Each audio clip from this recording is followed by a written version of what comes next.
Hello friends, मैं हूँ देवेश और आज है 15 मई 2025 और आज हम देखेंगे top 10 most important daily current affair यानी दैनिक समसामयिक की सभी प्रतियोगी परीक्षाओं के लिए। तो चलिए स्टार्ट करते हैं। तो इससे पहले आपसे एक छोटी सी रिक्वेस्ट है, यदि आप इस चैनल पे नए हैं तो कृपया करके इस चैनल को लाइक कीजिए, शेयर कीजिए, कमेंट कीजिए, सब्सक्राइब कीजिए और बेल आइकन को दबाइए ताकि आपको हमारा अगला नोटिफिकेशन प्राप्त हो @देवेश यादव जी पर। ठीक है, चलिए स्टार्ट करते हैं। तो आज का हमारा पहला प्रश्न है कि हाल ही में किस आयोग ने यौन अपराध से बालकों का संरक्षण अधिनियम 2012 और बाल एवं किशोर श्रम अधिनियम 1986 के प्रसार एवं जागरूकता पर राष्ट्रीय परामर्श का आयोजन किया है। तो वह किस आयोग ने किया है? तो वो आयोग जो किया है राष्ट्रीय बाल अधिकार संरक्षण आयोग। ठीक है, तो आंसर हो जाएगा राष्ट्रीय बाल संरक्षण आयोग। ठीक है, और तो आंसर हो जाएगा राष्ट्रीय बाल आयोग। नेक्स्ट हमारा प्रश्न है कि हाल ही में किसने rising north east investment summit के लिए कंटेनर रेजर कार्यक्रम की अध्यक्षता की है? तो वो केंद्रीय संचार एवं पूर्वोत्तर क्षेत्र विकास मंत्री ज्योति आदित्यनाथ एम सिंधिया ने किया है। ठीक है, तो आंसर हो जाएगा केंद्रीय संचार एवं पूर्वोत्तर क्षेत्र विकास मंत्री ज्योतिरादित्य एम सिंधिया। नेक्स्ट हमारा प्रश्न है कि हाल ही में समावेशी भारत शिखर सम्मेलन वैश्विक सुगमता जागरूकता दिवस का आयोजन कब किया गया है?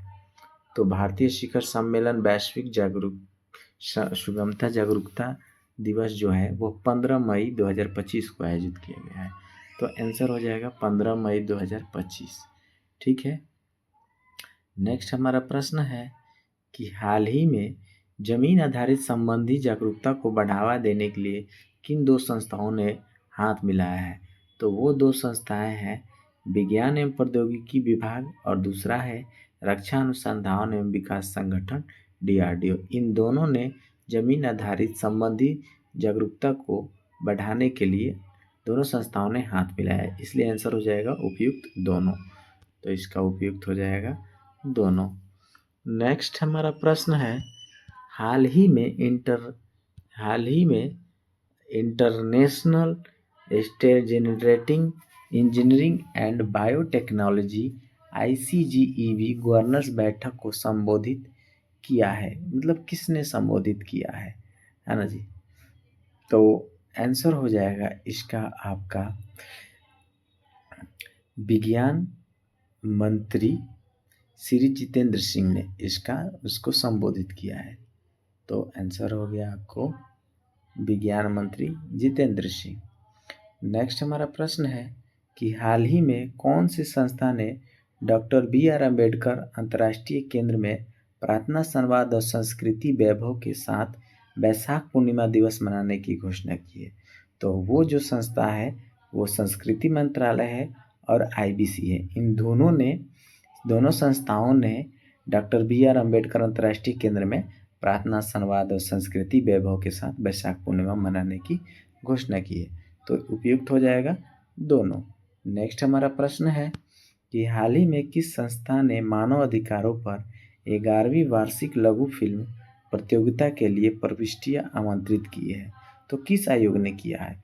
तो वो आयोग है राष्ट्रीय मानवाधिकार आयोग। यही आयोग है जो 11वीं वार्षिक फिल्म प्रतियोगिता के लिए प्रविष्टियां आमंत्रित किया है और इसका निर्धारित डेट है 31 अगस्त, है ना जी, 2025 इसका निर्धारित है। तो आंसर हो जाएगा राष्ट्रीय मानवाधिकार आयोग। नेक्स्ट हमारा प्रश्न है कि हाल ही में किसने न्यूयॉर्क में संयुक्त राष्ट्र के आतंकरोधी प्राधिकारियों के साथ बैठक की है? तो भारतीय तकनीकी दल ने न्यूयॉर्क में संयुक्त राष्ट्र के आतंक विरोधी प्राधिकारियों के साथ बैठक की है। तो आंसर हो जाएगा भारतीय तकनीकी। नेक्स्ट हमारा प्रश्न है कि हाल ही में किस देश ने अंडमान सागर में बन रहे चक्रवात को शक्ति नाम दिया है? शक्ति नाम दिया है, तो किसने? तो वो दिया है श्रीलंका ने। आंसर हो जाएगा श्रीलंका। नेक्स्ट हमारा प्रश्न है कि हाल ही में आधिकारिक रूप से भारत का पहला भिखारी मुक्त शहर कौन बन गया है? तो भिखारी मुक्त शहर जो बना है वह अपना इंदौर बन गया है। तो आंसर हो जाएगा इंदौर। तो आज के लिए बस इतना ही। हाँ जी, फिर से लेकिन हम इस प्रश्न को बार बार अगर देखते हैं, सुनते हैं, लिखते हैं, तो ये सारे प्रश्नों का आंसर जो है हमें याद हो जाता है। ठीक है, तो इसलिए आपसे रिक्वेस्ट है कि आप इसे बार बार देखिए और जो भी आपको बताया जाता है उसे आप ज़रूर अंत तक देखिए। तो चलिए अब हम आज के प्रश्न यही रहने देते हैं। अब थोड़ा हम कल के प्रश्नों पर ध्यान देते हैं। ठीक है, तो कल के प्रश्नों के लिए हम देखते हैं।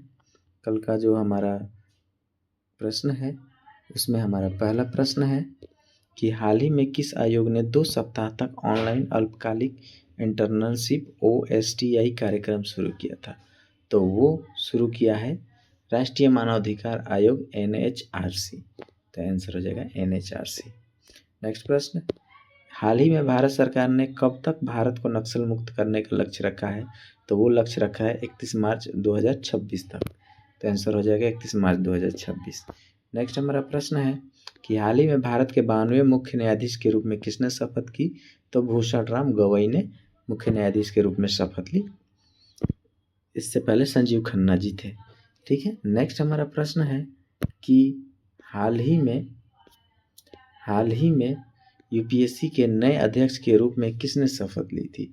तो यूपीएससी के नए अध्यक्ष जो है वह अजय कुमार जी बने हैं। ठीक है, इससे पहले प्रीति सूदन जी थी। ठीक, नेक्स्ट हमारा प्रश्न है कि हाल ही में भारत सरकार ने किस देश को महात्मा बुद्ध की पवित्र अस्थियों को भेजा है? तो भारत सरकार ने वियतनाम के पगोड़ा मंदिर में जो है महात्मा बुद्ध के पवित्र अस्थि के अवशेषों को भेजा है। तो आंसर हो जाएगा वियतनाम के पगोड़ा। नेक्स्ट हमारा प्रश्न कि हाल ही में भारत 6G 2025 के तीसरे अंतर्राष्ट्रीय सम्मेलन को किसने संबोधित किया? तो तीसरे अंतर्राष्ट्रीय सम्मेलन को जो है 6G के लिए संचार मंत्री डॉक्टर चंद्रशेखर पेम्मासानी ने किया। ठीक है, तो आंसर हो गया संचार मंत्री डॉक्टर पेम्मासानी। नेक्स्ट हमारा प्रश्न है कि हाल ही में चर्चा में रहे CRPF के महानिदेशक कौन है? तो CRPF के महानिदेशक तो ज्ञानेंद्र प्रताप सिंह हैं। इन्होंने छत्तीसगढ़ के बीजापुर में केरीहुट्टा पहाड़ियों से तेलंगाना के सीमा पर जो बंद है वहाँ से ये नक्सलों को मुक्त कराया है। ठीक है, इसलिए ये चर्चा में रहा है। ठीक है, हमारा नेक्स्ट प्रश्न है कि हाल ही में भारत के छठा सेमीकंडक्टर यूनिट किस शहर में लगाया जाएगा? तो छठा की सेमीकंडक्टर यूनिट जो है नेवेडा के जेवर हवाई अड्डा है वहीं पे लगाया जाएगा। तो आंसर हो जाएगा नेवेडा जेवर हवाई अड्डा। नेक्स्ट हमारा प्रश्न है कि हाल ही में किसने बूथ स्तर पर कर्मचारी BLO को मानक पहचान पत्र जारी करने का निर्देश दिया है ताकि वे घर घर जाकर मतदाताओं की पहचान कर सके? तो वो दिए हैं मुख्य निर्वाचन आयुक्त ज्ञानेश कुमार जी दिए हैं। ठीक है, आंसर हो जाएगा मुख्य निर्वाचन आयुक्त ज्ञानेश कुमार। नेक्स्ट हमारा प्रश्न है कि हाल ही में चर्चा में रहे प्रमुख रक्षा अध्यक्ष CDS का नाम क्या है? तो CDS का जो नाम है वो है अनिल चौहान। तो आंसर हो जाएगा अनिल चौहान। और तो यहाँ तक आज का हमारा ये प्रश्न रहा कि हाल ही में भारतीय सशस्त्र दल द्वारा चलाए गए ऑपरेशन सिंधु के बारे में लिखना है। ठीक है, आपको जो भी समझ में आता है उसे आप 2-4 लाइन लिखे। इससे क्या होगा, आपको कंफर्म याद हो जाएगा ये चीज़ें। ठीक है, तो अब आज के लिए बस इतना ही। मिलते हैं हम लोग नेक्स्ट सेशन में। तब तक के लिए जय हिंद, जय भारत। Thank you.